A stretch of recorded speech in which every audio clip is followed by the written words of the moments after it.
السلام علیکم ورحمۃ اللہ وبرکاتہ۔ میرے عزیز بھائیوں اور بہنوں، آج ہم ایک ایسی کہانی سننے جا رہے ہیں جو قرآن مجید میں بھی بیان ہوئی ہے۔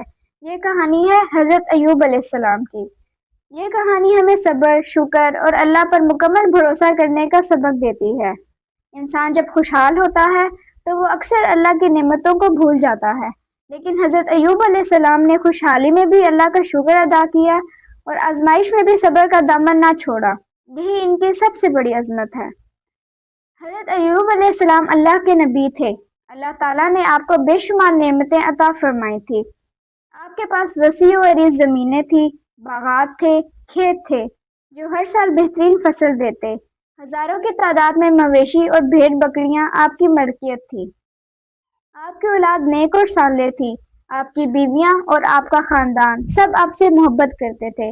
آپ نہایت خوش شکل، صحت مند اور قوی تھے۔ لوگ آپ سے ملنے آتے اور آپ کے اخلاق و کردار سے متاثر ہوتے۔ حضرت ایوب علیہ السلام ہمیشہ اللہ کا شکر ادا کرتے، سجدے میں گرتے اور فرماتے، یا اللہ، یہ سب کچھ تیرا دیا ہوا ہے، میں تیرا شکر ادا کرتا ہوں۔ لیکن پیارے بھائیوں اور بہنوں، اللہ اپنے خاص بندوں کو کبھی کبھی آزماتا ہے تاکہ ان کا صبر دنیا والوں کے لیے مثال بنے۔ ایک دن اللہ تعالیٰ نے حضرت ایوب علیہ السلام کو آزمائش میں ڈالنے کا فیصلہ فرمایا۔ سب سے پہلے ان کے کھیتوں پر قہر نازل ہوا، فصلیں برباد ہو گئی۔ وہ باغ جو کبھی سرسبز رہتا تھا وہ ویران ہو گیا۔ پھر آپ کے جانور ایک ایک کر ہلاک ہونے لگے۔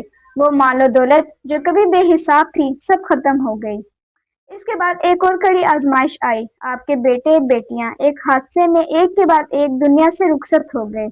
ایک باپ کے لیے یہ سب سے بڑی مصیبت ہوتی ہے، مگر حضرت ایوب علیہ السلام نے زبان سے صرف یہی کہا، انا للہ و انا الیہ راجعون، یعنی ہم اللہ کے لیے ہیں اور ہم نے اسی کی طرف واپس لوٹ کر جانا ہے۔ ان کے دل میں نہ کوئی شکوہ آیا، نہ ہی زبان سے کوئی شکایت نکلے۔ پھر اللہ تعالیٰ نے ان کی صحت بھی چھین لی۔ حضرت ایوب علیہ السلام کے جسم پر زخم نکل آئے۔ وہ اتنے کمزور ہو گئے کہ بستر سے اٹھ نہیں سکتے تھے۔ ان کا جسم دکھ اور تکلیف سے بھرا ہوا تھا، مگر ان کے لبوں پر پھر بھی ذکر الہی جاری رہا۔ وہ فرماتے، اے اللہ، تو نے دیا تھا، تو نے واپس لے لیا، تو ہی میرا رب ہے، میں تجھ پر راضی ہوں۔ جب آزمائش بڑھتی گئی تو لوگ بھی بدلنے لگے۔ وہی لوگ جو کبھی حضرت ایوب علیہ السلام کی عزت کرتے تھے اب ان سے دور بھاگنے لگے، کوئی قریب آنا نہیں چاہتا تھا۔ قبیلے والے بھی پیچھے ہٹ گئے، یہاں تک کہ بہت سے لوگوں نے کہنا شروع کر دیا، ایوب ضرور کوئی بڑا گناہ کر بیٹھے ہیں، تبھی ان پر اتنی مصیبتیں آئی ہیں۔ لیکن حقیقت یہ تھی کہ یہ سب اللہ کی آزمائش تھی، تاکہ حضرت ایوب علیہ السلام کی صبر آزما زندگی دوسروں کے لیے سبق بنے۔ ان سب حالات میں ایک شخصیت تھی جو آخر دم تک حضرت ایوب علیہ السلام کے ساتھ رہی۔ وہ تھی ان کی وفادار اور نیک بیوی۔ انہوں نے اپنے شوہر کا ساتھ نہ چھوڑا۔ وہ حضرت ایوب علیہ السلام کی خدمت کرتی، ان کے لیے کھانا تلاش کر کے لاتی، ان کے زخموں کی مرہم پٹی کرتی اور تسلی دیتی۔ ان کی وفا اور صبر بھی تاریخ میں ایک مثال ہے۔ جب مصیبت اپنی انتہا کو پہنچی تو حضرت ایوب علیہ السلام نے اللہ کے حضور دعا کی۔ ترجمہ: اے میرے رب، مجھے تکلیف نے گھیر لیا ہے اور تو سب سے زیادہ رحم کرنے والا ہے۔ یہ دعا اللہ تعالیٰ کے سامنے ان کے صبر کی معراج تھی۔ اللہ تعالیٰ نے اپنے نبی کی دعا قبول فرمائی۔ قرآن مجید میں آیا ہے کہ اللہ نے فرمایا، اپنے پاؤں زمین پر مارو، یہ ہے ٹھنڈا پانی تمہارے غسل اور پینے کے لیے۔ حضرت ایوب علیہ السلام نے زمین پر پاؤں مارا، ایک چشمہ جاری ہو گیا۔ انہوں نے اس پانی سے غسل کیا اور پیا۔ اللہ نے انہیں مکمل شفا عطا فرما دی۔ ان کے جسم بالکل تندرست ہو گیا، چہرے پر نور آ گیا۔ اللہ تعالیٰ نے حضرت ایوب علیہ السلام کو صرف شفا ہی نہیں دی بلکہ سب سے بڑھ کر نعمتیں عطا فرمائیں۔ ان کے کھیت اور باغات دوبارہ سرسبز ہو گئے، مال و دولت واپس آ گیا۔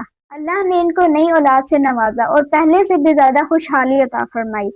یہ سب کچھ اللہ کی طرف سے صبر کا انعام تھا۔ حضرت ایوب علیہ السلام کی کہانی ہمیں یہ سبق دیتی ہے کہ مشکل اور مصیبت کے وقت کبھی اللہ سے مایوس نہ ہو۔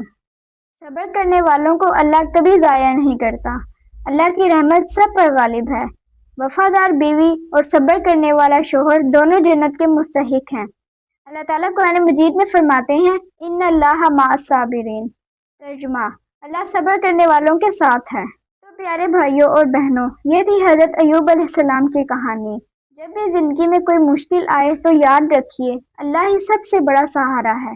اگر ہم صبر کریں گے، دعا کریں گے اور اللہ پر بھروسہ رکھیں تو مشکلات آسان ہو جاتی ہیں۔ اللہ ہمیں بھی صبر کرنے والا دل عطا فرمائے اور ہمیں انبیاء علیہ السلام کے راستے پر چلنے کی توفیق دے، آمین۔ دوستو، اگر آپ کوئی ویڈیو اچھی لگی ہو تو لائک کر دیں، چینل کو سبسکرائب کر بیل آئیکن دبانا نہ بھولیں۔ ملتے ہیں اگلی ویڈیو میں، تب تک کے لیے اللہ حافظ۔